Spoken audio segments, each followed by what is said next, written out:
super long stream, but we'll just play it by how both of us are doing. Yeah.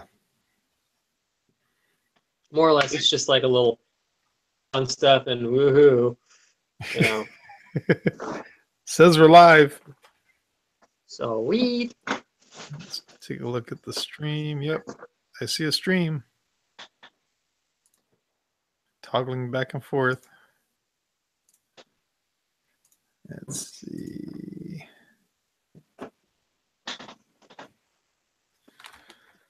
So how's your week been going? hanging in there. What about you? About the same. Hey, Kat, how you doing? Oh man, we already got somebody. Sweet. We got Kat. She's the first one. She's always the first one. Are you kidding me? About the same. Wait, let me just pop it up so that way I got chat running so I can look over. So did you see my squizzle? Thing is sick. I printed it big. I forget the original. What's that? Original design. The original design did or did not have the acorn. Yeah, that acorn turned out pretty good though. It's sweet. Luby 3D does some sweet designs. Yeah. Kat says she's having a stressy week as well. I think we all are. Oh man. I want my last 2 weeks back. I'm with you on that one. Can we just restart at Labor Day and work our way back again? It sounds good to me. Man. Oh man. Like over Labor Day I had to deal with my mom and sister being up and then school stuff, and then you had your whole family thing to deal with, and it was just like no fun for all involved. I know. Hey, Chris is in. Oh, thank you, Chris. Yeah, I got my shirt. I went ahead and ordered one so I could see what it looked like. Along with a little something else too. Totally subtle. Insert shameless plug here. Insert I can do it because it's my own channel plug. I took it. I paid a little extra to get that cup early so I could have it for the stream.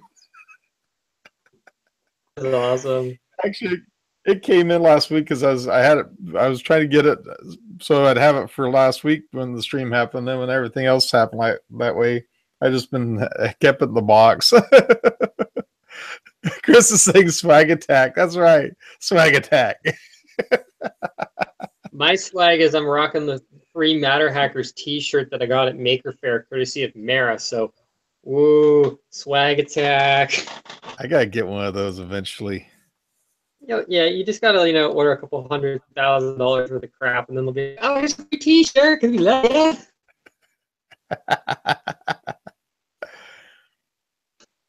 So what are you doing right there? What am I doing right here? Nothing too exciting. I'm just taking a little, it's probably a little bit tricky to see on camera. This is a 3D printed insert for my locomotive right here that replaced a coal bunker in it. So this one is designed to look like it holds fuel oil. Oh, really? So it's one of the things that I've done to this locomotive to make it a little bit, quote, different. So because we're both pretty toasted. Originally, this was going to be Pimp My Locomotive before I realized I was going to welding class with a friend tonight and all that stuff, which then having to get grandma bacon and stuff, which kind of back a bit. But on the locomotive, this part right here would hold water for it, but I don't like it being all black. I feel it's kind of boring. So what I've done is I've taken the part, and you guys probably saw it on Twitter earlier today. I painted it using my multi-layering process, and I'm giving it a couple of coats of thin down India ink and alcohol to kind of darken it and give it the effect it's covered in soot and stuff. On the locomotive. I'm probably going to remove the annoying lettering on there and repaint the wood more of a realistic color. But that's kind of the little stuff that I'm doing. And then inside my swag bag, which I'm not going to get to tonight, I have a 3D printed backup light and then 2 sanders that I might or might not install on the locomotive. So we'll see about that. But I was thinking of doing an episode about like how I went about swagging out the locomotive, like showing me doing the steps, but it's kind of hard to film with the GoPro. So I've kind of figured I'm just going to do kind of like a side-by-side comparison because I have identical locomotives. I can kind of show what it looked like before, what it looks like after, and be kind of like, well, this is how I did it. So, you know, do your own thing here. You can buy the stuff if you're interested. That sort of thing. So it's not the original intention, but it's kind of like the video that's coming out this Saturday. I didn't plan on filming us ripping out track and a little bit of scenery on the layout to relay it and put a track switch in for operations, but that's just the way things worked out because one guy is down for the count because he injured his Achilles tendon. Another guy had to leave early because of a family function. So it was just me and Richard, who's like our little electrician guy. And we're like, what can we do? We can put a track switch in. Let's just do that because we're trying to get ready for a train show and week of Thanksgiving. So we're like trying to get things ready for that. So we're meeting up more often and stuff. So it was kind of like, ooh, something to film. Yeah, this is fun. Because I'm also trying to show just how much work goes into not only maintaining and preparing the layout for a show, but also what goes down at a show to kind of show people just how much effort most clubs put in. So you can spend 10 minutes going, ooh, that looks cool, and then walk on. Not that I'm trying to like, you know, get people to donate $1 million to us, but just to have an understanding of work goes into doing the stuff that we do for effectively nothing. You know, we don't get paid to do it. We just do it because we enjoy it. Yeah. That's cool. You know, that sort of thing. And I feel like, you know, they also just show what I do in my spare time as well, you know, so that's kind of the thought process behind it all. And it's kind of interesting because I feel kind of like when people understand more of the backstory behind something, it makes more sense, you know. Yeah. But that's kind of my thoughts. There's a lot of work that goes into things that people just about, and it's not that, you know, I expect them to instantly understand it, but at least they can, you know, have a better appreciation for, you know, what it takes to enjoy something, you know. Yeah. So that's all, you know. And then they'll understand why we get so cranky when they start slapping their hands all over the layout too. It's like, these are not toys. These are expensive models. Get your grubby mitts off of it. I got an awesome model. Gosh, man. This is for his shrine. You know, we need to talk. Jimmy has issues. Case closed. I got this total man crush on Daniel Noré. Nah, it's worse than that. Okay. This is amazing. Okay, so check this out. So what had happened is I was using the printer, trying to, you know, I'm trying to get a bunch of prints done on it, you know, just to see how it prints, kind of get used to it and all that. So I thought, well, I'm going to print the Daniel Noré model. And I forget why, but this one here started, and then for some reason I forget why I stopped it. I think it was because we were having that big heat wave, and I just didn't want to deal with it because I figured it would just mess up. So I think it was Friday night I started this one, this last week, 2 weeks ago. I forget how. It's been a while. Anyway, I started this one printing, and it got up to right about, let's see if I can find the line here now. It's hard to find. Yeah, it's right. I don't know if you can even see the little dot where the filament was. Anyway, I remember it in the video. It was really hard to spot even when you pointed it out. Yeah, and you can tell the line more right there. There's one Z line that looks more distinct than all the rest, and that's where the breakoff point was. And so I went and I came in. I noticed my time lapse wasn't going. So I was went ahead and I'm like, okay, so I didn't film anything on the time lapse last night. So I thought, well, what am I going to do? Just go ahead and kill the print and start it all over? And I thought, you know what? There's a good chance to just test out that power feature. So I just unplugged the machine. So I went and figured, okay, well, I'll come back that night and I'll plug it back in. And everything you could imagine just went wrong. So I never did. It took me 2 days before I got back over here and plugged it in. So this thing's set for 2 days. I plugged the thing back in and it started up and just kept on printing. I think that is seriously like the ultimate torture of that power off system, was literally leaving it 2 days unattended, just sitting there. I mean, you couldn't have quote planned a test more nasty than that. I mean, because when you think about it, say it had like some kind of internal memory or something that ran out, or some funky thing like that, you could have been screwed, but somehow it knew what to do. I mean, yeah. Also, when you consider, I don't know if they have a battery pack in there, or if it's just, it has like kind of a memory to it where it can keep track of where it stopped. I have no idea. But maybe it's a little bit like a motherboard that has like that coin cell in it that gives it just enough power if all the power is disconnected. The thing can sit for 10 years and fire up and remember because it had that little cell, that little tiny power source that kept the whatever memory happy, but regardless of how they do it, that is seriously, I'm still blown away by that. Yeah, I like that. That would have come in so handy back during that big storm we had. Let's see, we got Brandon in. Brandon just came in. And Lucky 13, how you doing, Curtis? Thank you for joining. I feel like it's one of those features that at this point, it's like, why it's not on more machines, I don't know. I think it's more of a firmware issue, but I'm not a computer expert, so I can't comment. Curtis just saw the shirt. He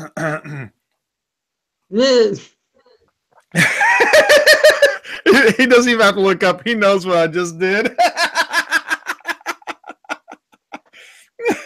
Now he's going to go buy himself a screen press and start making T-shirts.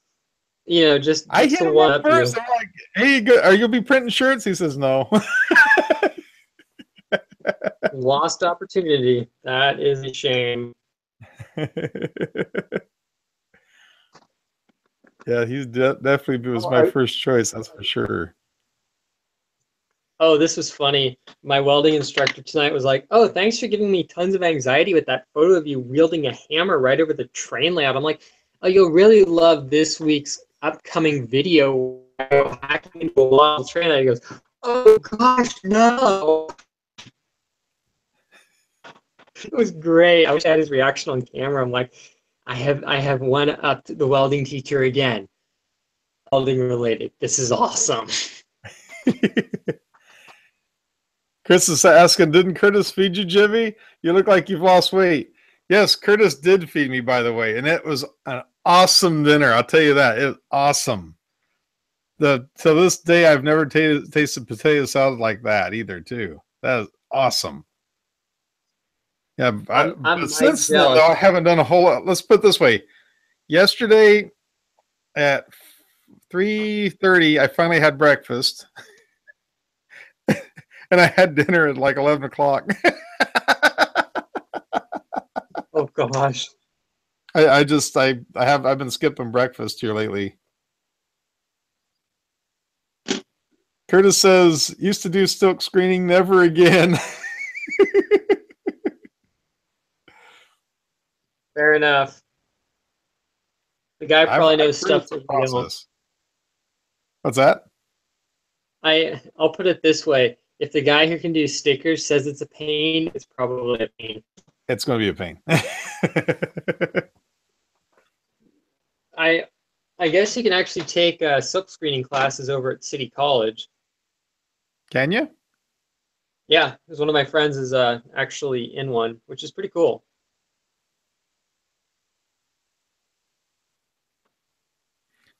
But I haven't done it yet. And this is going to be the video coming out on. I'll be doing this video for Friday. The We squizzle. have the attention span of 3-year-olds at this point. Oh, shiz of my squizzle.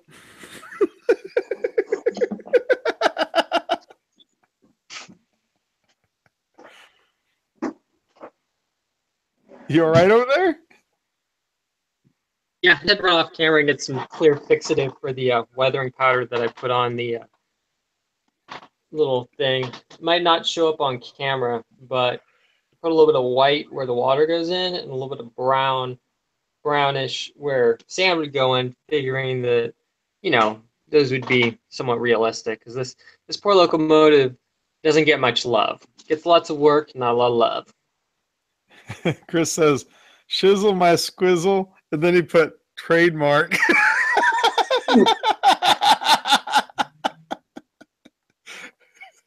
Oh, man.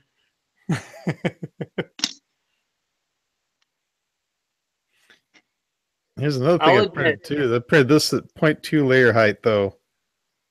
I think It's a it's sweet. hibiscus with a The hummingbird. And so I did this with that G-Tech filament that changes colors down the roll.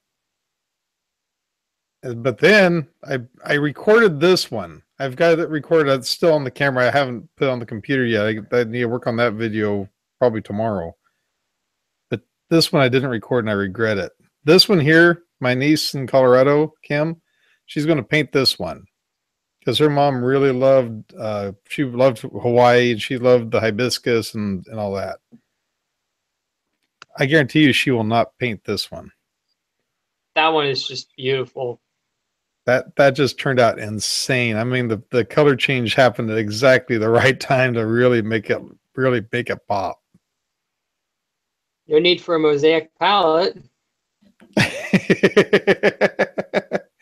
Although if I had a mosaic palette,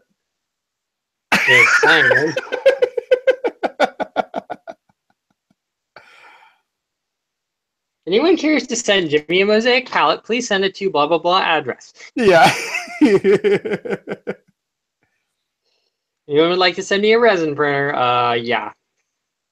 The cat's asking for a link to that model. Let me see if I can find it real quick here. Let's see. So while Jimmy does that, I'll give you guys an update on what's up with me and the Wanhao D7 that Jimmy and I were yip-yapping about all those other streams. So Jim Carter, JCW Productions, I forget his Twitter handle, all of it. He has a D7 and he was more than gracious enough to run some test prints for me. And one of the test prints was the underframes for the little rail cars that I make. And that was kind of like if it can pull this off, then I'm really going to be interested in it sort of print. And if it can't, then that's great, but it's not going to cut it. So he tried a couple of different iterations of the print and just kept having failures. And he actually went on the Wanhao forum for that machine and asked if other people could try printing it, and they also had it fail, so it wasn't just his machine. So I think at this point, the D7's kind of like cool, but being that it can't, what I consider a relatively simple resin print. I mean, this print did not have a whole lot of flat surface area, and the updated version of it is even worse. I kind of took that as deal breaker. I mean, it's a cool machine and it has a nice price point, but if it can't pull off what I need, it's just not worth buying. I mean, it sucks, but that at least it was nice that it kind of weeded that out quickly. And then there's other stuff out there, but it was good to know that, okay, cool, but not worth the money if it can't do what I want. Right. Sort of deal. You know, yes, it could have probably done other stuff, but the way that I saw it is if it can't do something that big, it's not even worth it. No, it's not. Because I mean, there's like whole locomotive body shells and stuff that I'd love to do, but if it can't even do something like that, yeah, it probably. I know a Form Labs Form 2 can do it, but that's about a load of money. And the Moai could probably do it just fine, but that's also not super cheap, you know, plus all the other Speaking of which, I might have something coming soon. stuff. That thing. Let's just say I have a friend who wants me to assemble one for him. A And I'm Moai. exceedingly jealous of Jimmy right now. Why do I have visions of it being like Friday, Saturday, Sunday? I'm camped out at Jimmy's house and there's just a pile of like empty Dr. Pepper cans. And then I'm like passed out in the corner and Jimmy's like, yeah, so Calvin came down over the weekend to do some printing on the Moai. And then he kind of burnt himself out, but he got a lot of prints done. Good luck, Calvin. Hey, maybe we'll take two of us to assemble it. I'm down. I'm free Friday, Saturdays, and Sundays, relatively speaking. Looks like it's pretty straightforward. Yeah, I mean it. I'll put it this way: it definitely seems like it was designed by people who knew what they were doing. Yeah. That's the big thing. Chris is Not saying, like is he punting you to put together? Yeah, I'm going to put it together for him.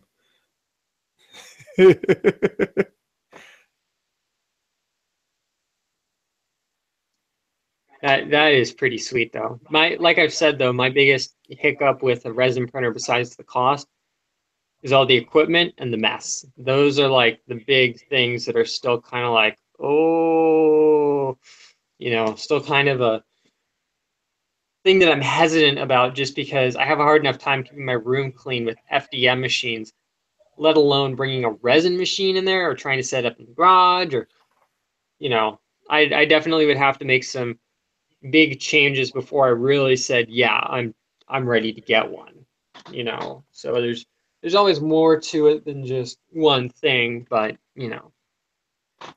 Yeah, what I want to do is I'm going to be going to Colorado next Wednesday. I'll be leaving for Colorado.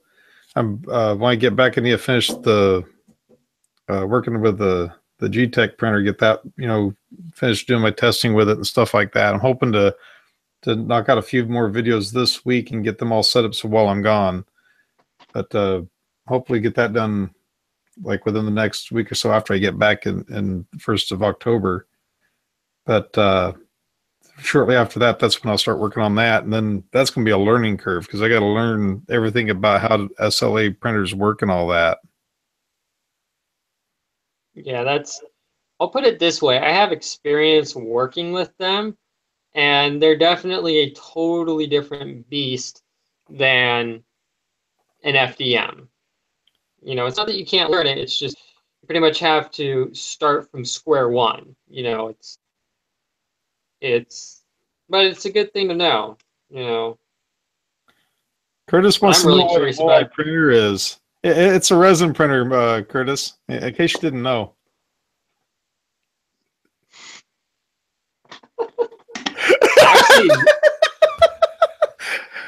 Actually, I was looking for the winky face. He just has a smiley face there. old Dan Curtis strikes again. Dag nabbit. There you put the smiley face with the tongue sticking out.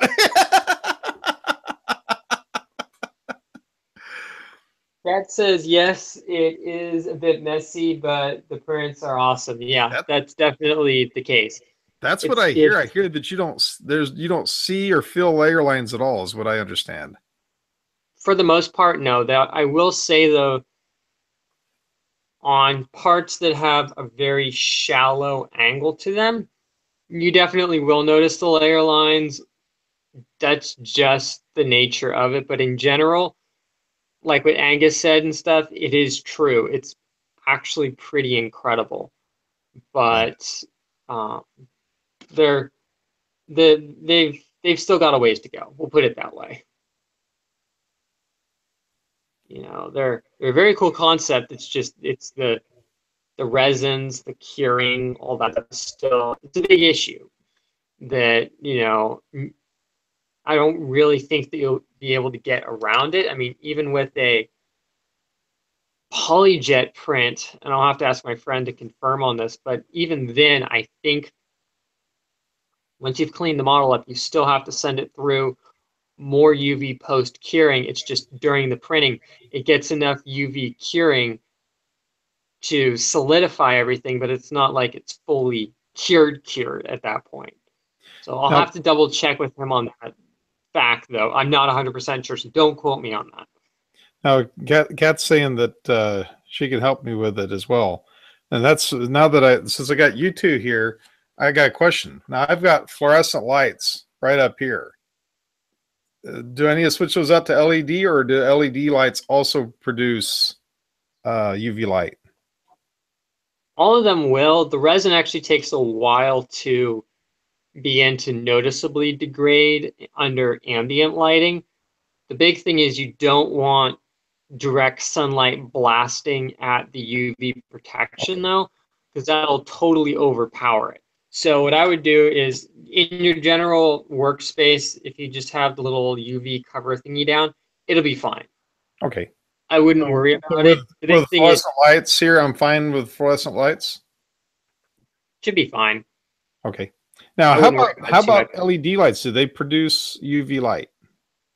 That I don't know, actually. I would think they don't. I would, because fluorescent lights work by creating UV light, and then the phosphor inside is what's glowing, and that's how you get that light coming out, which is why you do get a little bit of UV with it as well. But that's something you should look into. But personally, I know somebody who did 3D printing, like he had an actual print farm of Autodesk Ember 3D printers, and he just kept it out of the sun and like CFLs in the room. He didn't have it like super bright in there, but he had, you know, enough to make the lighting good. But he also had like UV protective film on the windows. Precaution, even though the printers were set back from the windows so they weren't getting directly blasted, he did everything that he could to eliminate natural UV, because that would overpower the protective stuff. Otherwise, it's fine. I mean, it's like a welding hood. The part that you see through might have a little bit of UV coming through, but it's been brought down to below a safe level, so it doesn't really harm you. Right.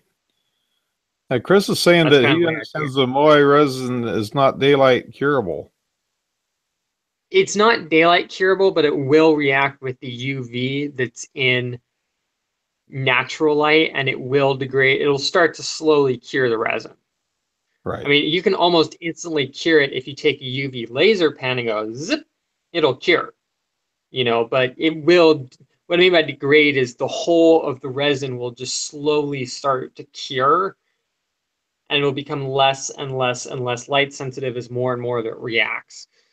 So, but in general, I wouldn't worry about it too much. Also, you're not going to have that much resin in the tray, and the trays only last a finite amount of time anyways.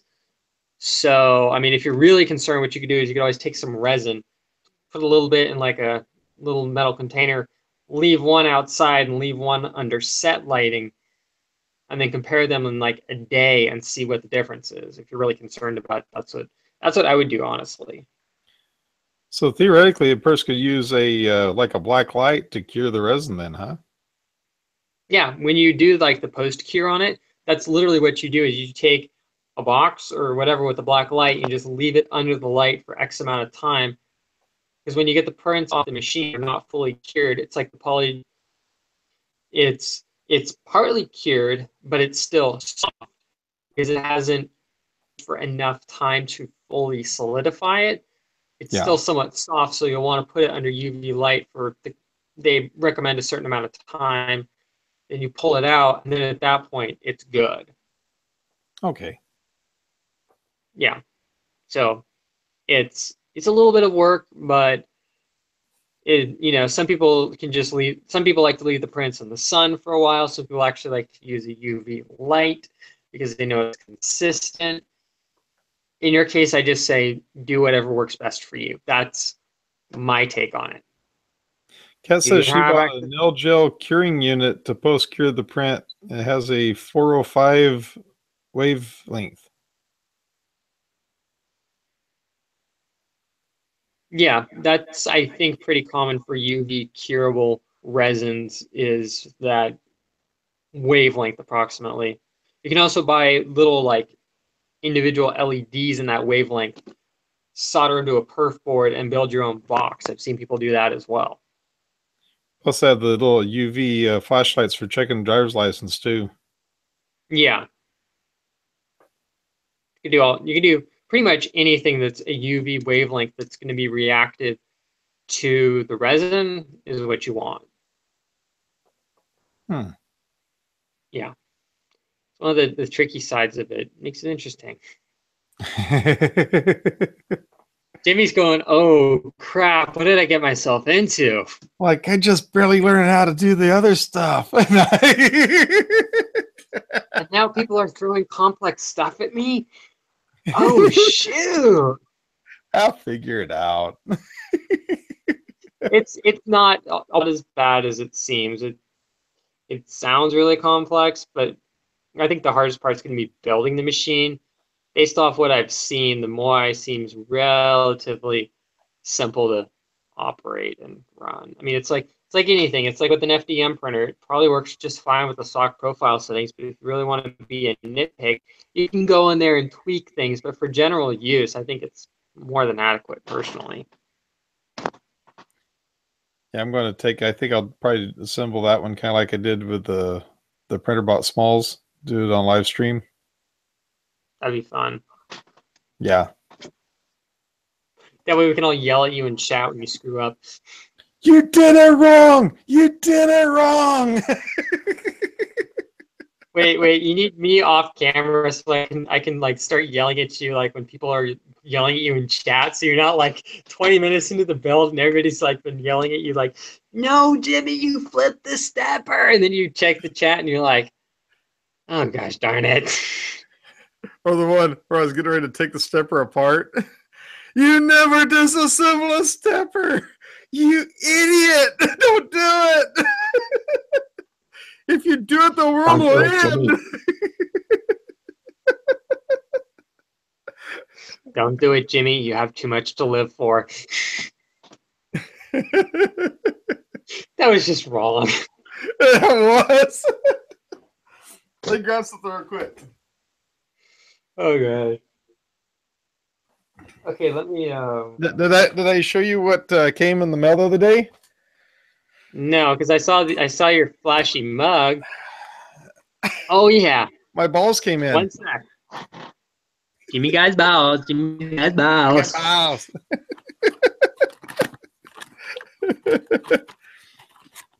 So a while back, Here we have. I think it was our first stream, wasn't it, where we were talking about fire safety and all that Yeah. for printers? Jimmy's one-upping Dustin with this. He has exploding fireballs. What in the world is this? Maybe it's a good luck charm for your fireballs so they work. I was hoping it was That or money to or keep something. It might just be a.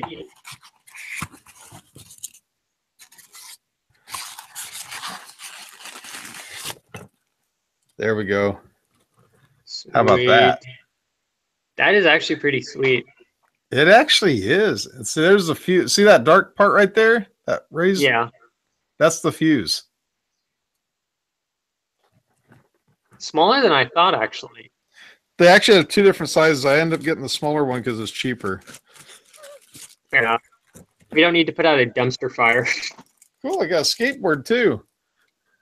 Oh, sweet. So you can play with that while your house is burning down.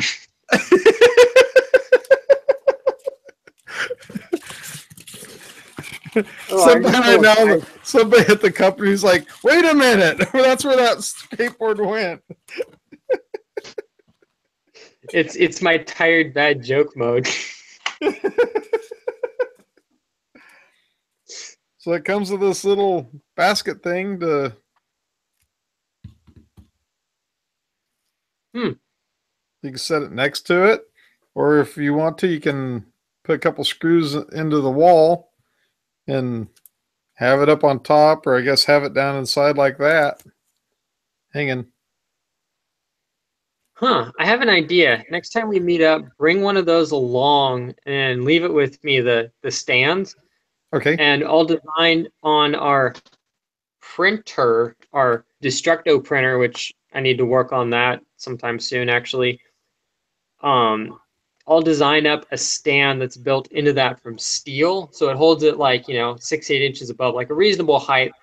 Yeah. And then that way, when we go to do the test, it's just sitting there, ready to go. It's not in the way. It keeps it more realistic. But a while ago, I got in my part, which is these sweet looking little fire extinguisher heads. Fire That's going to be extinguisher heads. These things fun. are going to be fun.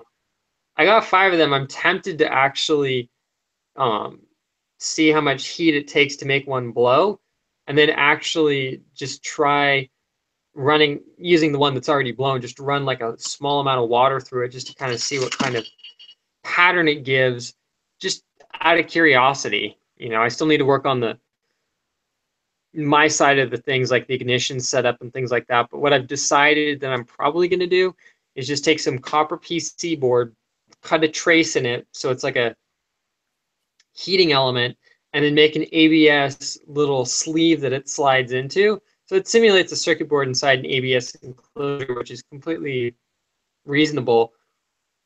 I don't want a surefire way, no pun intended, of starting it every single time, because we're Yeah. not exactly testing how does it happen. It's how bad is it if something goes wrong. And the reason why I'm using ABS is because I know it's going to burn. I want something, I mean, I'm not going to make the box like 12 inches by 12 inches. I'm just going to make it like a little enclosure, but enough that I know it's going to get going. And then hopefully that's going to set the wood alight because it's going to be screwed to the wood. And then hopefully that'll get things going. And then we can figure out how long it takes for things to happen from there. Are you going to make a Tom's 3D Prusa clone? Yeah, that's the plan. I have some like really thin. I'm debating if I'm going to use really thin wood or I'm going to actually use something thicker like plywood. I still haven't decided. My only concern is if I use something thicker like plywood is will the little fake electronics enclosure actually get hot enough to reasonably ignite the plywood, or am I just better off using thin wood that I isn't going to burn as long, but at least it's going to go. I know it's going to do that. I mean, like balsa wood or So something like that? not balsa wood, but like that thin, not necessarily hardboard, but like that really thin birch plywood stuff Oh, okay. sort of thing, like that 1/8 inch plywood. I'm thinking if I cut a bunch of just basic, I'm probably just going to cut them as a U shape because that's really easy to do. I'm pretty much just going to make that with like 2 ends and then call it done for the quote printer, just bolt it together. But I'm going to make multiples of that. So if we feel like one piece is not burning long enough, we can sandwich 2 or 3 or 4 together to get a thicker piece, but we can kind of, figure that out as we go because that stuff's relatively cheap. And I have access to a bandsaw over at school on Wednesday nights, so I can just cut out all the requisite pieces pretty easily, and we can build ourselves a very hack machine. Yeah. But the whole point is it just effectively we want to do something other than we built a campfire. Oh, look, things burnt. We actually want to simulate an actual machine. And if I have enough material, I'm debating actually also faking a Thingomatic or an Ultimaker style machine, which has 4 sides and a top and a bottom. We'll see, that is a little more complex, but effectively it's just cut 4 pieces, cut an opening, stick together, probably throw in some 3D printed corner brace things just to hold it all together and call it done. I'm not going for looks, I'm going for simplicity here, but I think that might be actually might be a better option if I can pull that off, just because one, it looks more realistic, and two, it has a higher likelihood of things actually going off in a bit more exciting manner. To turn around and look at the chat.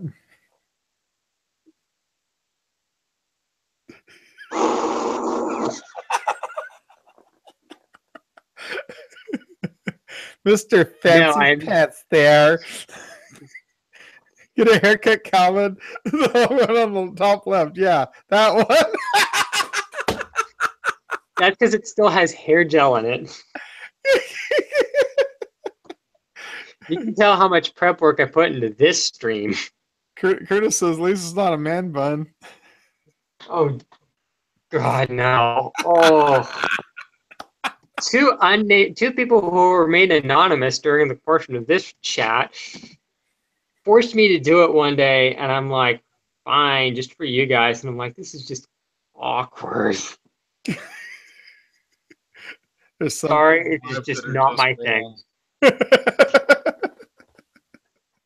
You know, no.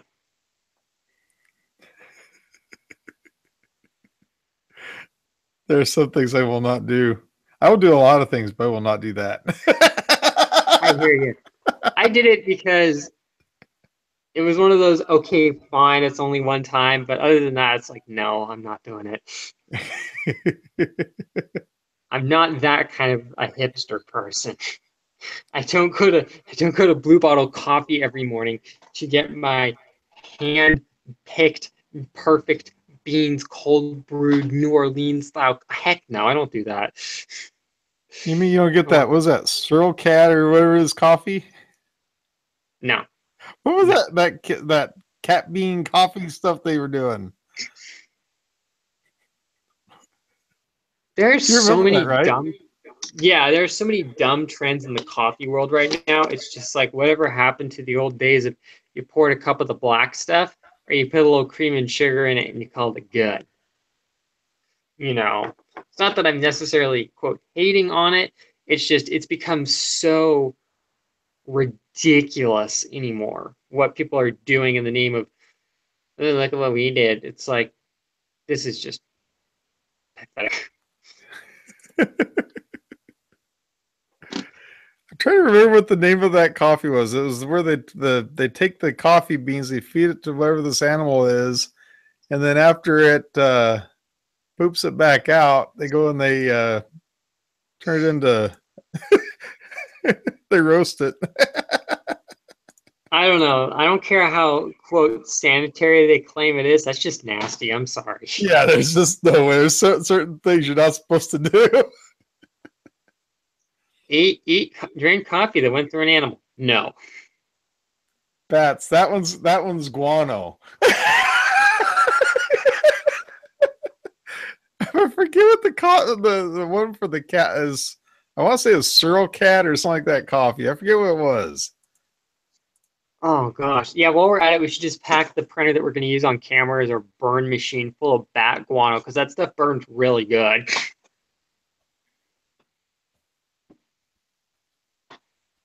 Although I will slant for the finale of the episode when we film our intro where I'm all like, "Hey, Jimmy, you know what time it is?" And you're like, "No." And I'm like, "Time to unpin your printer," and then we light the printer on fire.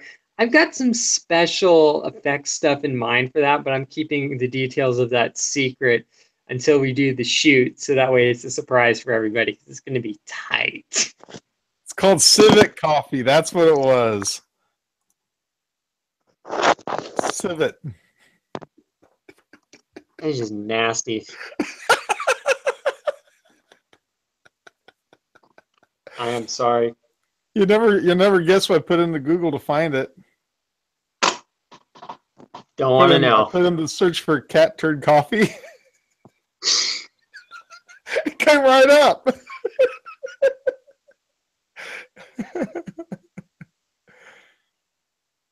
Oh, cats. Oh man, this is... Oh no, I forgot we're talking about cat and we're talking about cats and the cat's leaving us. Sorry, cat. You have a great day, my friend. Take care. Oh man, this is like one of our most awful random streams ever. So what do you guys talk about? Cat turd coffee and fire. That's coffee and flaming 3D printers. Yes, happy birthday, cat. Happy birthday, cat. Chris, cat poop coffee is the shiznit.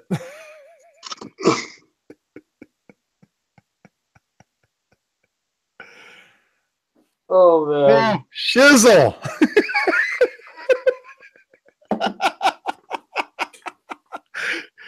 He knows he didn't even have to look up. He knows exactly what I did.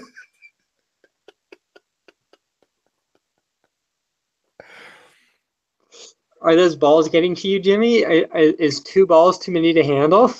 I'm only handling one at the moment. I can't wait to see this thing blow up. Okay, so in case nobody knows what this is called an AFO ball, auto fire off. It's a fire extinguisher. So whenever a flame hits this fuse, it goes inside, it blows up, and blows fire extinguisher powder everywhere.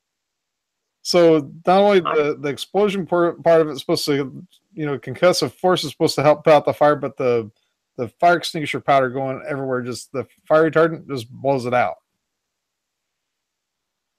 One thing that I want to try doing is actually making my own using baking soda inside and a proprietary homemade explosive powder, and then probably see if I can just source out the fuse online, which is probably pretty easy to do. But it'd be interesting just for the heck of it to try making my own, just to see how it compares to that in terms of performance. Not that I'm going to be giving a how-to on it. Definitely not for multiple reasons, but more just like for comparison's sake out of blind curiosity more than anything. I can't wait to get to work on the C-Dub fire extinguisher. Oh, that's right. It's called the C-Dub Fire Killer. 3,000. Oh, Chris got a good idea. Borax balls. That is a thought. The only That's problem actually is a very good thought right there.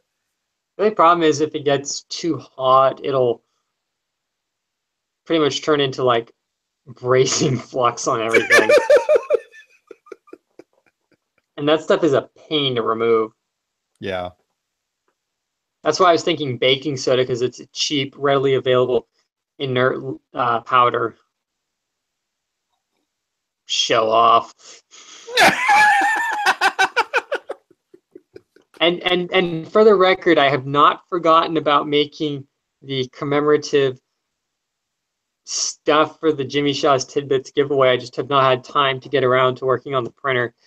I've been, no pun intended, putting out a lot of other fires. You and me both, man. You and me both. Oh, geez. I thought I was going to get around to it over Labor Day, but that didn't happen. And then other stuff came up, and it's like, okay, I just got to deal with other stuff. It's not like I don't have everything planned out for what to do. It's just getting the time to sit down, cut the material, set up the cameras, mill it, and then be done with it. That's all. But I'm also trying to get ready for the Hostech open house in mid-October.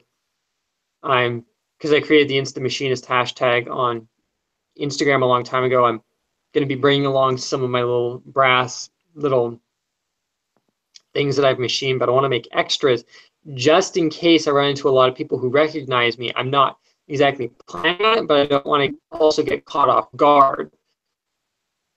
If you know what I mean. So I'm going to fly down this swag with me, like a couple of maker coins, some little things, some stickers in case anybody recognizes me, that sort of thing. But ready for that, and then I got to try and prep all my camera equipment, which needs a little bit of TLC because I'm going to ship that ahead, and I'm just like, oh, so much stuff going on. Yay me. Remember that big bag of maker coins it took to Maker Faire?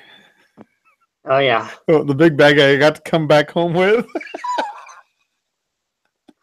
I'll be honest, over the 2 days that I was there, I got rid of every single swag bag that I had, and I got rid of some of the maker coins that I had as well, which is cool. But I didn't make a ton of swag bags, so it was kind of like, but it was still cool handing all those out. Kind of like I felt like one of like those people at the event, like swag.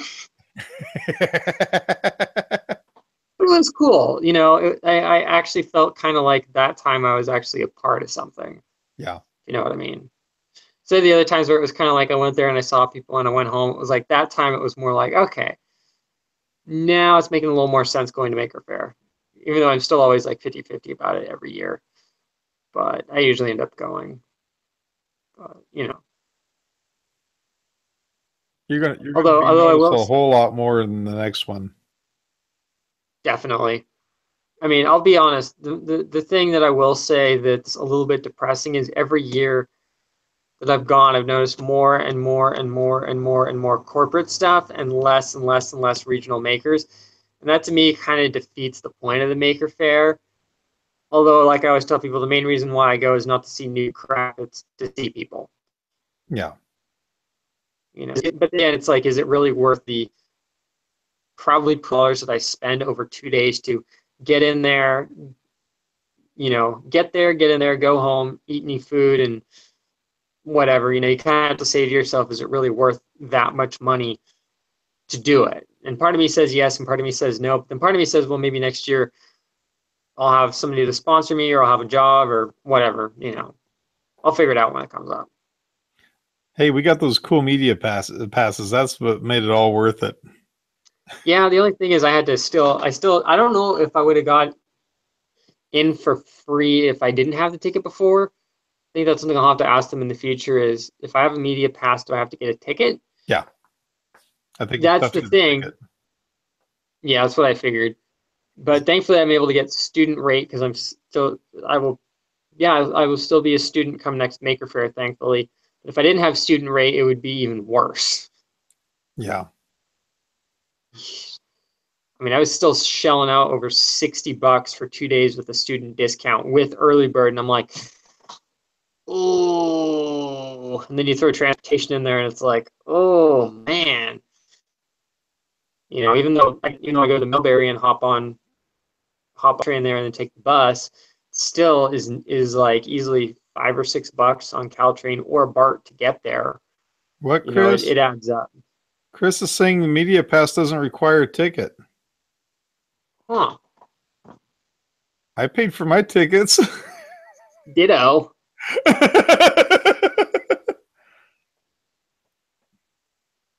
Although the sad irony is I shot like... You watch Chris walk in. Dude, you mean we spent all that money for nothing? That would suck. You Maker Faire, I want my money back. Now I really feel like a chump. If I paid for my ticket, I paid for Beth's ticket. Plus, I paid $45 to park across the street. That was just bloody murder right there. Oh, that was just wrong. That was just wrong on so many levels. That's the other thing that I hate about the Maker Faire is I feel like they nickel and dime you at every opportunity that they can. Instead of making it like, okay, we charge you a reasonable rate for stuff, it's like, oh, it's the Maker Faire, so we'll just like jack the rate up on everything. And it's like, really? You mean you've got so many corporate sponsors you can't afford to make it cheaper? Well, what got me was the fact that I contacted them ahead of time, asked them if there was going to be like handicap parking because Beth has a handicap placard. They said, yes, there's plenty of handicap parking on site. Okay. We pull up there and there were 2 parking spots out front for handicap parking and they put cones right in front of them to block them off. That's when you flash in the blue card and say, yo, handicap person here. That ain't I know. Cool. I just don't do I got a relative that'll do that. Get out of the parking spot. I don't do that stuff. Oh, well. No, I hear you. It's one of those like tricky situations that you land in like, oh crap, what do I do? You know. Brandon's saying even in SF I can go to a show night and night parking is like $20. Yeah. If you go to the right spot at the right time, it's actually not that expensive, all things considered. Bear with me, my phone was running on battery fumes. Uh-oh. So I had to plug it in. We're good now. It should be charging a little bit, but that's why I'm now staring at the keyboard. But yeah, yeah, I mean, it's like as much work as I know that they put into the Maker Faire to make it happen and stuff, and I'm very appreciative of the work that they put into it because they do a lot to make it run smoothly. I still feel like there's a lot of things that could be done better, you know, and maybe that's just me being cynical, but being that I've gone for 3 years back to back, there's always something that I feel like they could do better. Like Yeah. maybe work, because the thing is they're always pressing people, take public transit, take public transit, take public transit. Well, why don't they have it where if you're getting on BART or Caltrain, you show them your Maker Faire ticket and they let you ride for a discount, or they let you ride for free. Like you spend like 10 extra bucks, but you get you get like free ride to and from there, included in that, which would be a lot cheaper for a lot of people, as like an option, kind of like a little pass. It'd be great if they could do that. I don't think they Yeah. would, but if they're constantly pressing people to ride public transit, why not work with the transit in the area? Samtrans, Caltrain, BART, things like that, to at least offer people going to the Maker Faire a discount on transportation to make it that much more appealing. I mean, it's nice that they have the bus from the Millbury train station, which is nice, but getting to there still costs a lot of money, and you can't just drive your car there and park it and then go to the Maker Faire. You get ticketed or towed, so it's like, for as many good things as they've done, I still feel like there's a lot they could do to improve themselves, Yeah. you know, instead of talking the talk, why not also walk the walk, Yeah. That's true. you know. Maybe I'll tweet them about that at some point and be like, hey, here's a friendly suggestion. Why not work with these people? It'd be great if you did, Yeah. because I noticed that Caltrain and BART ridership goes way up around Maker Faire. You know, it's like literally half a trainload of people will get off at Hillsdale Caltrain station and walk to the Maker Faire, like good 300-400 people, and you go, wow, that's a lot of people. But at the same time, you're like, how many more would it have been, if it was cheaper to take the train, Right. or things like that. But yeah, it's, or the other thing that really irked me was how we had, well, at least in my case, I had to walk like probably close to half a mile to get to the Media Pass entrance to check in for both days. Why they had to put it on the far side over by the really crappy drone racing beats me. Why couldn't they have done it at the main gate and just had a separate little area where it's like monthly pass, like, weekend pass holders and media right here? They could do double duty. I don't think they had that many media people there that were all going to come racing in at the same time, you Yeah. know. But the sad irony is, if they were counting on me shooting any footage, I pretty much ended up like getting nothing at the Maker Faire. I shot like my little quickie overview video, and then, oh look, I gave Angus his fidget spinner, and I think maybe one more, and that was it, because there really wasn't that much.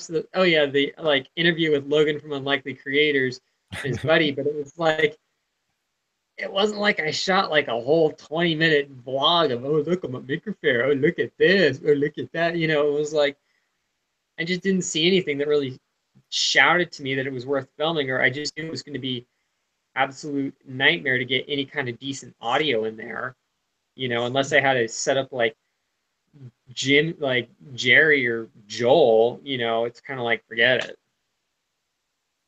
That little setup I had did all right in there. Yeah, I mean, I guess it all depends, but it's like, I remember some people's videos, the audio, and it was just like cringe worthy. It was like, oh man, what went wrong there? Not naming any names, but you know who I'm talking about.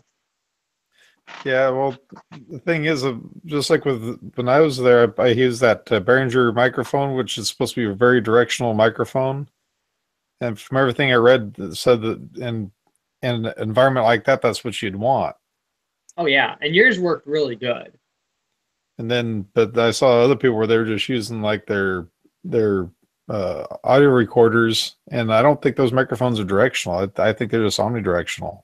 Yeah, those have to be Omni, because they're intentionally set up at an angle and at opposite directions to each other, so that way the loop of one overlaps the loop of another. So yeah, it's like with you and your Tascam and your microphone, you're able to get some really good audio, but that's because you had the Tascam with a microphone that was very directional. So you got lucky in that department. Yeah. I mean, my little lav mic definitely, it did the trick, but I just didn't. I mean, when I tried filming things and it was just like people were smashing into me the whole time, I just gave up at that point. I'm like, you know what? It's not worth it at this point. I'm done. You know what? After going to that Kid Rock concert here in Salinas, I'm perfectly fine going to Maker Faire and having people bump up against me and stuff because it can never be as bad as what that was. I hear you. I mean, it's like when you're just standing there, that's one thing. When you're trying to film, it's kind of annoying. Yeah, it is. I mean, I don't have any fancy gyro stable, you know, stuff like that. So I don't have that going for me, but you know, oh well. Yeah, I'll get my gyro stabilized, whatever worked for me. That thing kept on wanting to drift the whole time. So thankfully, I had that Travis was there, and he's all Oh gosh. And next. why do you think Next time, I'm definitely taking the tripod with me. that I keep using my very basic, no mechanical crap to go wrong on it, except for the camera mount GoPro rig, because it's so simple, but it gets the job done. You know, You know what I use for filming all my videos? That tripod mount right there. as long as it does the trick. Stick it right on the tripod. That thing does the whole thing. Of course, like it's got a screen protector on it, but it's got a crack in it. But that that thing right there has saved me more than once. Oh, I'll bet. I remember I was out at Ardenwood Farms in Fremont over Labor Day. They were having a rail fest. I was down there with the Modular Train Club that I'm kind of like an honorary member of. It was Yeah. funny because I went to ride their train, and I get on there and I've got the Naya Ren with the handlebar mount, like one of those kind of like pinches around a handlebar set up. And my big old GoPro rig getting on there. One of the conductors goes, "Man, you're the first person I've seen with two cameras all day." I'm like, oh, I have a third one, and my phone's charging over at the Modular Layout Club. Just to be like, oh, you think that's a lot, dude? I brought more, but I don't have them on me. But I will say, though, that I was actually really impressed with the two-handed mount. I just set it on the sill of the passenger car when I shot the footage going, and it worked great when I was watching the footage afterwards because I pretty much just set it up and was just like looking out the windows, aiming it in the general direction of where I needed. But the footage of that actually was remarkably good, which was like, oh, that's cool, you know, because it's not every day you get to do that. So I figured I'd shoot some stuff, and I shot some B-roll, and then I did some other shots where I was shooting out the back of the train, and then I might have done some movie magic to make it look like we were going in the opposite direction in the video. It was pretty cool. Man. Yeah, I used a little bit of camera trickery there, but it turned out good. Nobody will know. Chris I don't is care. I mean, I really don't care if people care that, oh, I reversed some footage of the train running, so it looks like we're going the other way. Who cares? It looks exactly. cool, and that's all I could do given the filming circumstances. You know, the conductors were gracious enough to allow me to go into a restricted area to strap the camera to the rail car in the first place for some of the shots to begin with. So the fact that they were nice enough to let me do that was like, okay, cool. I mean, if I had other mounts, I would have asked them if I could have mounted it elsewhere, but I didn't, so I just didn't even bother, you know. Man. Hey, Chris is Yeah. saying here he's going to be sending a USB preamp to me for my microphone. Uh, this is what I use. I use my Tascam. This is my Phantom Power for it.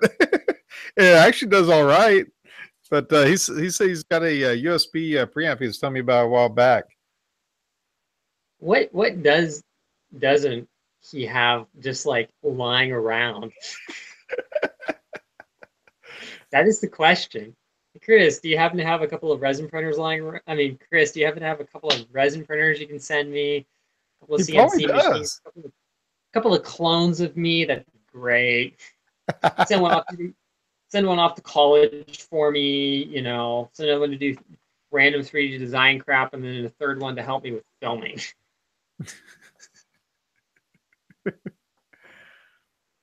Now, what part are is Chris down in L.A.? Yeah, he's down by Destin, Oh, okay. that part of LA. Uh-oh. Uh-oh, here it comes. The Datsun.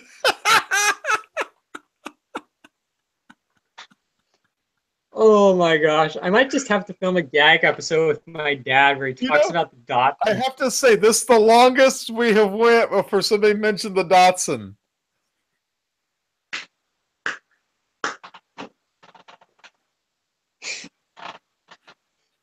Oh man.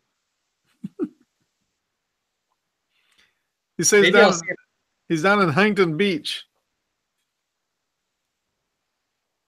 I'll have to see if my dad can maybe pick me up at the airport in the Datsun. Oh, I doubt that'll happen though. I think we'll probably break down 5 minutes out of the house. I feel really bad because this is back several years ago. A friend of ours, her husband had I forget what model Datsun car that was. And I mean, it was a beater. I mean, it only had one seat in it. All the rest of the seats were tore out of it. He used it for a pickup and everything else. And it kept overheating. So we figured out that it had to do with the thermostat needed to be replaced.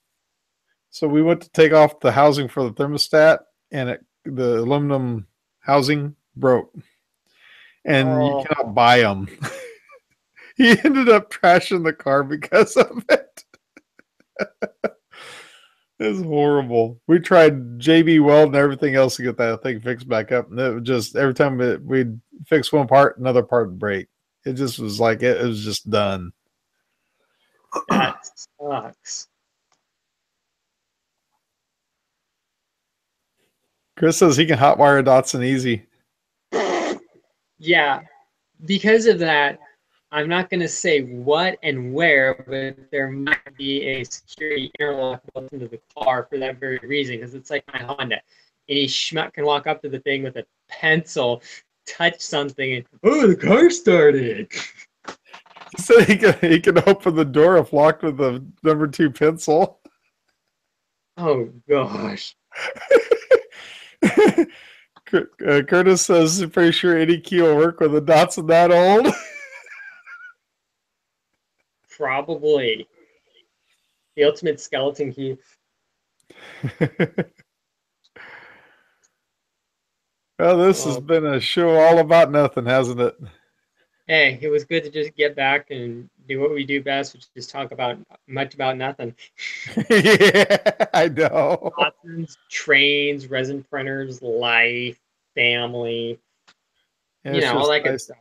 Just nice to get back to something somewhat normal. Yeah. So what's what's up with the potential switch to the weekend? Do we want to give that a try? Because that probably works better for us time wise. Because then we don't have to do the stream at like 11 o'clock at night. Do we want to give that a try and see how that goes? And if we don't like it, we just go back to our original time slot. Yeah, so I was trying to figure out what time to do it on Sunday. Maybe like 9 o'clock Sunday night. 8 or 9 works, yeah. Okay. Because the last thing we want to do though is do it so late that everybody in the USA has to go to bed. Right. That's what I'm thinking. Like the 8 to 9 o'clock range probably would work. Yeah. Pretty good, just as a guess. Yeah, we can want to. We'll go ahead and try it. Maybe try it this weekend and see how it pans out. Yeah, that sounds good. Oh, the other question is, I should be free pending we don't have workday on the club layout. I'll probably be free Saturday and Sunday if you want to, come on up and hang out or whatever. All right, nothing else. Maybe we can just do a live stream whenever we meet up. That'd be cool. That would actually be really cool to do. Do like a live stream from like somewhere in San Francisco. Hey guys, we're at the Cable Car Museum and Jimmy's about ready to like totally lose his crap because he's gonna nerd out. Although I will say it was funny. Angus's girlfriend, Fat Celiac, on Twitter was saying, yeah, to this day he still talks about that Cable Car Museum place. It must have been epic. I'm like, it's every nerd's dream. Curtis says if we do, let him know. Yeah, that sounds like that'd be fun. Yeah, it would. And maybe we can get him in front of a camera. That'd be fun. We can just chase him around with the camera. I mean, I have him on camera for a couple of seconds in my Maker Faire video, He's in along mine with too. Jeff from Print 3D channel, which I felt so bad. So at first I thought he was like pissed at me because I had filmed him, but he was actually just like curious about the camera, and I was so stressed out. I like took it the wrong way, and I felt like so bad for the rest of the show about it. I'm like, oh, I feel like a jerk.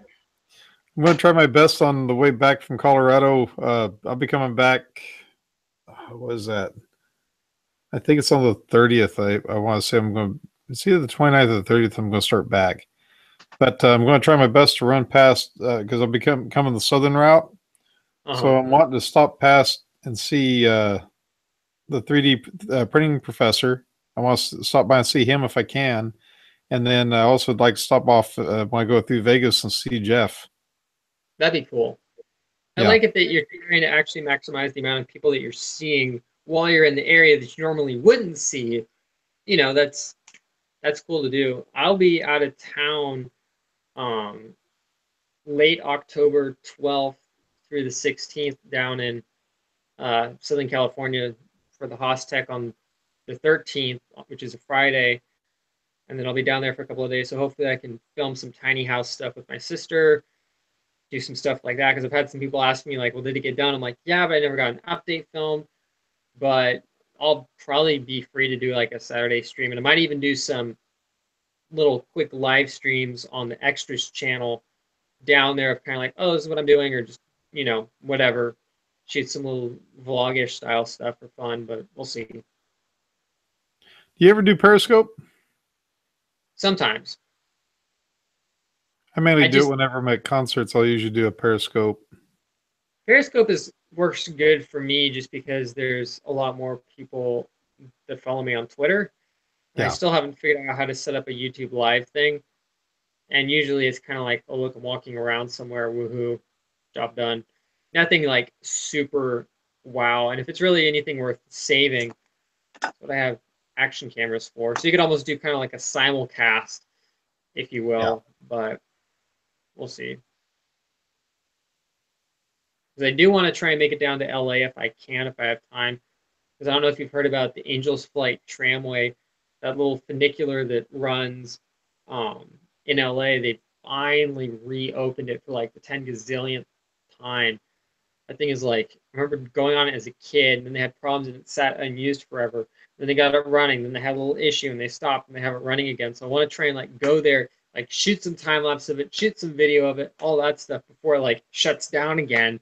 So it's like one of my biggest regrets is I had like a long time ago, I was gonna go down there and shoot some time lapse of it and stuff, and I never did. And I'm just like, oh, shoulda, coulda, woulda, but I didn't, and that sucks. You know.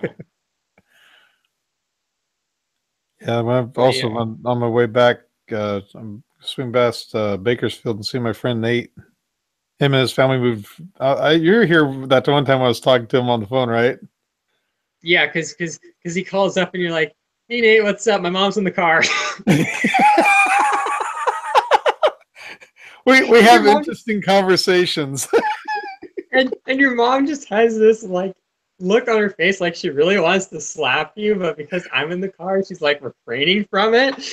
It's like one of the few times that I like have like a hilarious memory of your mom from when I met her. Other than that, I just remember her as like the nice lady that was eating a burrito while we were at the place talking about 3D printers, and you know, your relative in Tennessee was asking all about it, and I'm like, oh, this is great. we call each other names. Yeah, he's told me this, what it is, and we would definitely get demonetized if we said it on air.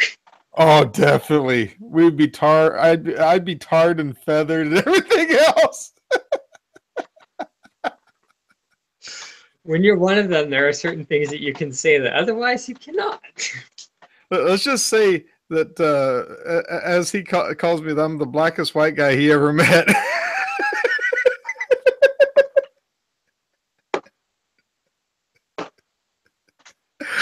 Oh, that's So wrong. It's so funny. Nah, he's good people. He's really good people. Oh man. Yeah, I gotta get back past there to see him because they moved over there a couple months ago. So I'm gonna go by and see him and his family. That is pretty awesome.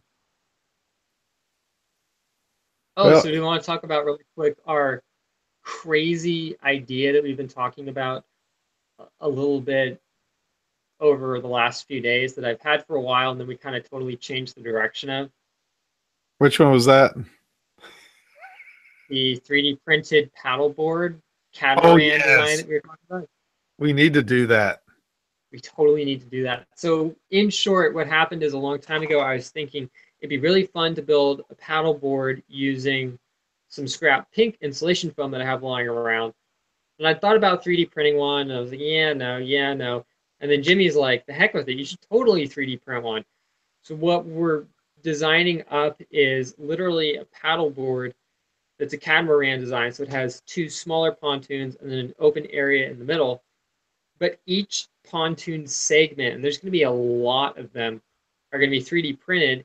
And then there's 3 half-inch fiberglass rods that run the length of the pontoons, and those have the pieces physically glued to that. So the pontoons themselves are providing the strength slash the buoyancy. The fiberglass rods are merely there to reinforce everything and act as extra bracing against it flexing and causing glue joints and stuff to fail. So I still classify it as a 3D printed item. We're just using a secondary material to reinforce everything because I expect this thing to take some beating and not fall apart, But we were talking about potentially putting it up in PETG, or the other one that I was kind of thinking is if we can't get a supplier for that, I was thinking about maybe talking to Sentient Materials about their PCTG, but we kind of want to play it by who's willing to help with this crazy idea because we're looking at between both pontoons close to 10 kilograms of filament. I was The thing. I saw a post today from AMZ 3D that they have just released PETG. Oh snap! So I'm going to talk to them and see if there's any possible way I can get some kind of a deal on it. One thing That is would be that I think sweet. they only make 1.75. I don't think they make 3 millimeter. Well, I'll put it this way. If you're fine taking care of the printing side, I'll take care of the design side and the assembly and the testing side. It's a good collab for both of us. And the other thing is I'll have to talk to my old job, see if they still have the Raise 3D N2 Plus, because part of me is tempted if we get enough material in and I get the go-ahead from them, it would actually be interesting to print one using, instead of like 8-inch long segments, which is the original design, to go all the way to like 23 or 24-inch long segments. So now I can make the paddleboard using 3 segments per side versus, oh geez, 10 plus, if you know what I mean. So that way it's inherently stronger that way, but we'll figure it out as it comes along. Because part of me says I want to make it so that anybody with a printer can do it, but then part of me just says the heck with it. If we're going to do this, I want to give it the best chance of working and not failing on the first try.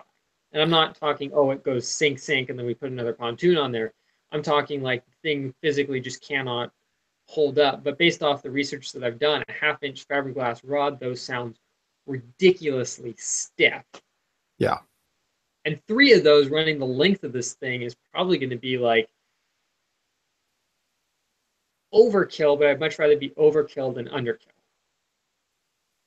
So how big is the pontoon going to be? It's about an 8-inch from the base to the tip triangle, but I can make it bigger if we need to. Because I want to do it. That fit on. That should. How many millimeters is 8 inches?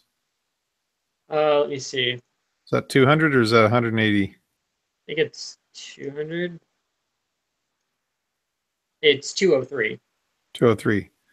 Because I designed it to fit the Ultimaker. On my the D200, it's got a 300 by 180 by 180. So I should be able to go 11 and a half inches, 11, Right. 11 and a half. So we should That's be safe reasonable. with that. Yeah, I think that would probably work better. The main point is I want to try and make it with the minimum number of pontoons required, just for a whole bunch of reasons. First, though, I need to figure out what's the buoyancy of one pontoon. Then that will tell me how many pontoons I need to reach my 150-pound, 150, 175-pound goal. So that way, when I'm talking like the thing can hold 150 pounds, I'm talking like the top of the pontoons is like at the water line, but if somebody lighter gets on there, it's not going to sink as much, you know. So even if at 10 kilograms, you think that's still going to be buoyant enough to float? Yeah, I mean, paddle boards are not light. Okay. Let me just see how much one weighs. Let me see. Depends upon the size and the style of the board, but generally most boards weigh about 30 pounds. Some are as Oh, light then as we're fine 15 then. pounds. Others can be nearly 40 pounds. They're not lightweight. I mean, think Because of you're it planning kind on of like wrapping this in fiberglass too, right? um I'll see about that once we get them done. I actually want to try it out without fiberglassing it if I determine that it's probably safe. If it's not, then I'm definitely going to fiberglass it. But I at least want to try doing it without it just to say it is a 3D printed pontoon. But if I just in handling the thing just don't feel confident enough, I'll fiberglass it. Chris is But taking literally off. Thank just you like very much for joining, Chris. I appreciate it. later, Chris. But literally it would just be one layer of fiberglass cloth and resin. More is kind of like an abrasion shield and bracing. Then I'm building it up as a 4-layer fiberglass thing, and I'm going to do, it's it's going to have enough to get the job done, but it's not like I'm, you know, trying to make it bulletproof, Yeah. So it's that fine line that I'm walking, but message me the maximum build volume of your biggest capacity machine, and I will design the pontoons to fit the biggest capacity that I can, because I want as big of a pontoon as I can reasonably do to get the most buoyancies. I'm starting to get a little bit worried. Oh, I could always do a trimaran. That'd be cool, like 3 of them. Yeah. We'll figure it out. The biggest print volume I have is the 300 by 180 by 180. But the thing is, I'm sure I can't access probably the whole 180. So if you go like 170, 175, That's like 6.75 inches at 175. Yeah, yeah, we'll figure it out. Brandon's saying if it matters that the water displaced has greater weight than the object in the water. Yeah, I'm about a buck 40. So then you throw on the board. That's about, we'll just say it weighs 20 pounds. That's about a buck 60 right there. That's why I'm kind of shooting for the 175 weight mark. I still have to kind of sit down and do the math on it. If I need to, I will design it so that it's 2 separate pontoon pieces that do get fiberglass together to get the size and the buoyancy that I need. But what I'm probably going to do is I'm assuming that buoyancy scales equally. So what I'm going to do is I'm going to print a block that has, say, 36 cubic inches volume with the amount of infill that I'm going to run, calculate the buoyancy of that, and then kind of figure out approximately the buoyancy of it, and then calculate in a safety factor as well to see just how much, just to see if this is even practically feasible or if I'm just barking up the wrong tree. sounds good. Yeah. Last thing I want to do is have us run to a bunch of suppliers and things like that and have this grandiose plan. Then we figure out that, oh, it's just not going to work. Dang it. You made a torpedo.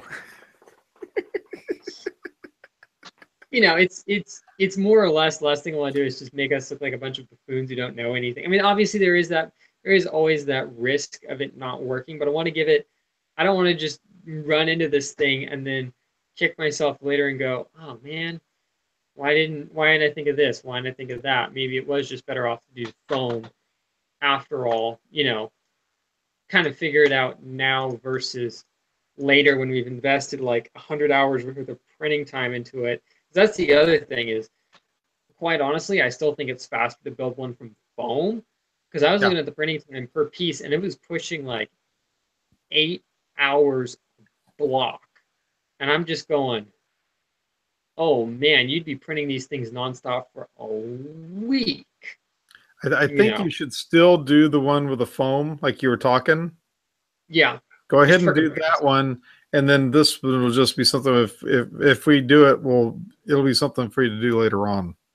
That sounds like a plan because I really want to do the foam one because me and Danielle absolutely love paddleboarding, but Yeah, there's a lot of places that we've wanted to do it, but since we both don't own a paddleboard and we don't easily have a way to haul one, the foam one I was going to design up to be a multi-piece design, so that way each pontoon, say it's an 8 foot long pontoon, each piece breaks down into 4 feet long, so you can easily fit it in the trunk of your car. You can take it out, bolt the pontoons together.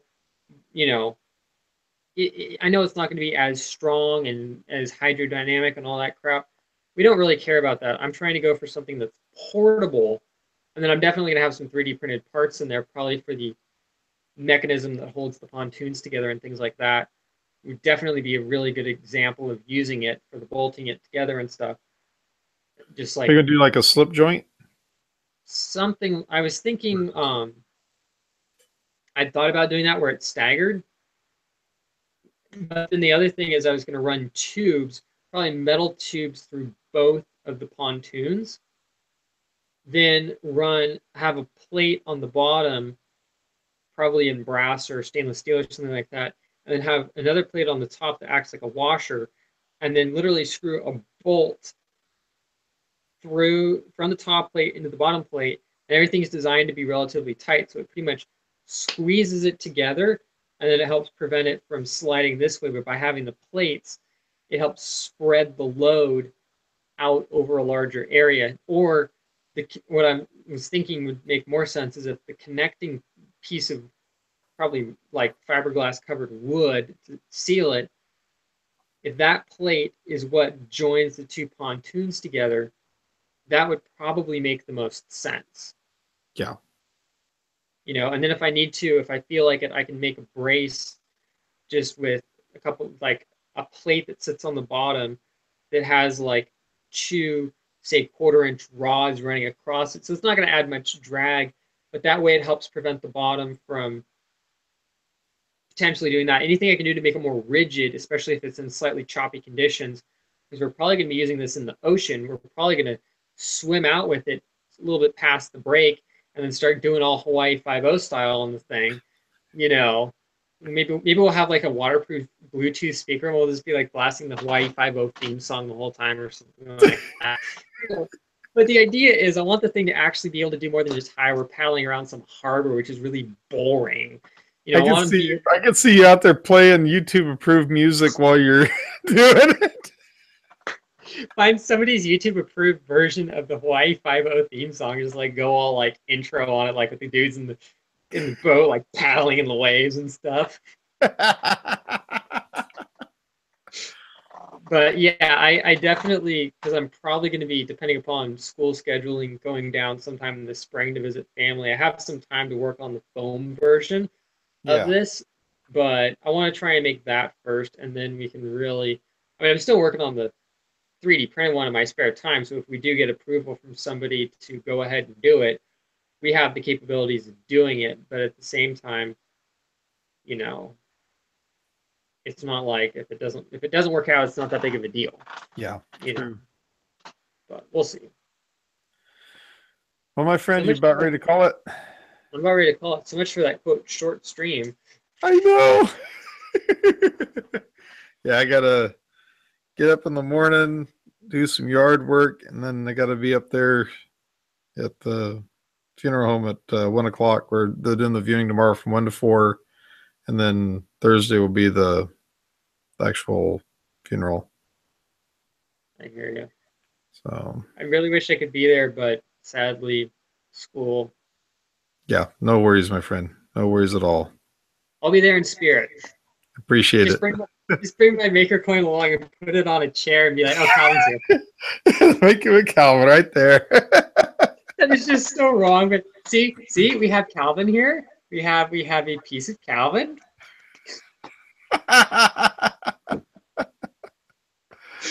Oh man. Oh, I'm bad. It's all right, man. Well, guys, thank you very much for joining us. You have a great one, and we'll figure out what if we're going to do it this weekend or what's going on. We'll post something out ahead of time on Twitter on when we're going to stream again. For sure. And then when I go to Colorado, I'm planning on taking a laptop or something with me, so I should be able to stream from there. But I will figure out who's going to host it at that point. At that point, I think I'll try hosting it on my channel, so we can actually do the back and forth that we were talking about from like eons ago that we never did. But that was also because we were kind of still like testing the waters with it to see if this was going to go anywhere. You know, if anybody was going to pop in or not, or if it was just going to be us blabbing for like 2 hours straight, and like one person comes in and says hi and then leaves. You know, we didn't know what to expect, but I definitely need to look into hosting it on my channel, so that way we can kind of go back and forth, and maybe whoever's hosting it on their channel has like priority on the topic, or you know, whatever. Sounds good. Sounds good. Okay, thank you very much, Calvin. Thank you very much for watching. You guys have a great night. Later.